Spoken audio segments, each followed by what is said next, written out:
गुजरात के एक किसान की बेटी ने देश में सबसे युवा कॉमर्शियल पायलट बनने का खिताब हासिल किया है। 19 वर्षीय मैत्री पटेल ने अमेरिका से पायलट की ट्रेनिंग हासिल कर इतिहास रच दिया।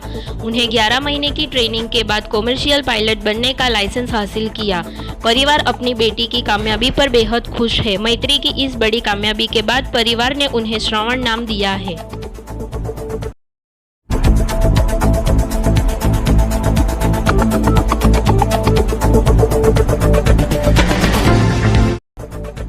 पटना में शुक्रवार को बड़ा हादसा होने से टल गया। इंडिगो की पटना से दिल्ली जाने वाली फ्लाइट जयप्रकाश नारायण एयरपोर्ट से उड़ान भरते ही पक्षी टकरा गया। इस हादसे में विमान के इंजन के 3 पर टूट गए, जिसके बाद किसी तरह पायलट ने फ्लाइट को वापस पटना एयरपोर्ट पर उतारा।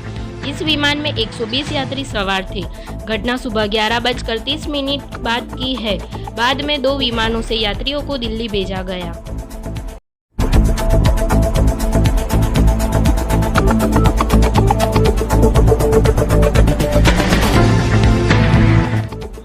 दिल्ली सरकार ने स्कूल खोलने का ऐलान कर दिया है। 1 सितंबर से 9वीं से 12वीं तक की कक्षाएं शुरू हो जाएगी।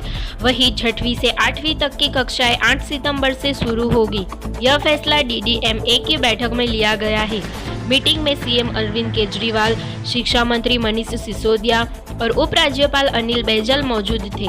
एक्सपर्ट कमेटी के सुझावों के आधार पर यह निर्णय लिया गया है।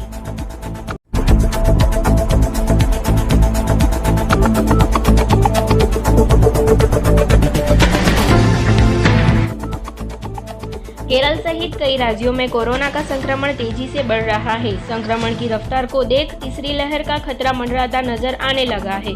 बिहार में भी बच्चों को लेकर अस्पतालों में तैयारी की जा रही है। स्वास्थ्य मंत्री मंगल पांडे ने अस्पतालों में 10% बेड बच्चों के लिए सुरक्षित रखने का आदेश दिया है।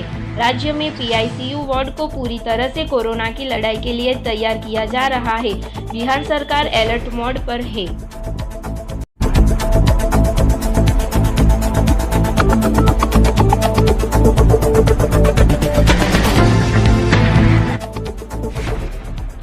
बिहार सरकार ने किसानों को बड़ी राहत दी है। मई के अंतिम सप्ताह में आए यास तूफान से जिन किसानों की फसल बर्बाद हो गई थी, सरकार उसकी क्षतिपूर्ति करने जा रही है।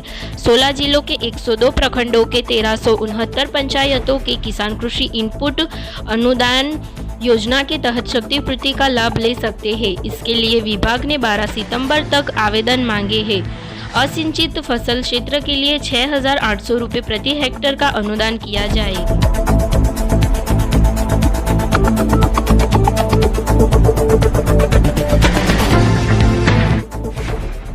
बिहार में आगामी 24 सितंबर से शुरू हो रहे पंचायत चुनाव के दौरान राज्य निर्वाचन आयोग ने उम्मीदवार और उनके समर्थकों के लिए गाइडलाइन जारी कर दिया है। उम्मीदवारों को किसी हाट या भीड़-भाड़ वाले सार्वजनिक स्थल पर चुनाव सभा के आयोजन से पहले स्थानीय पुलिस की अनुमति लेनी होगी।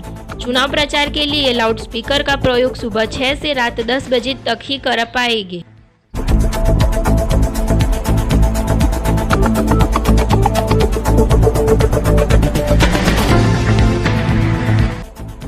पटना के धनरुआ प्रखंड में एक ऐसा स्कूल है जहां बारिश होते ही छुट्टी दे दी जाती है, क्योंकि स्कूल के सभी क्लासरूम में जल जमाव हो जाता है। स्कूल की प्रधान अध्यापिका अनीता कुमारी का कहना है कि सड़क ऊंची होने के कारण स्कूल में जल जमाव हो जाता है। मजबूरन छुट्टियां देनी पड़ती है। हालांकि कई बार पानी निकलने का प्रयास भी किया जाता है, लेकिन दिन भर बारिश होती रहती है तो पानी निकलना मुश्किल हो जाता है।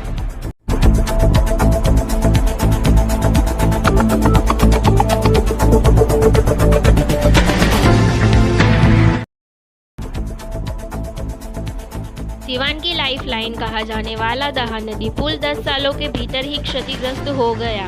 इस पुल पर परिचालन पूर्ण रूप से बंद कर दिया गया है। बाइक सहित किसी भी वाहन का प्रवेश वर्जित कर दिया गया है। स्थानीय DM अमित कुमार पांडे के आदेश के बाद इस पुल पर किसी भी वाहन 2 पहिया या 4 पहिया वाहनों का परिचालन पूर्ण रूप से बंद कर दिया गया है। बता दें कि यह पुल बिहार, UP सहित कई जिलों को जोड़ता था।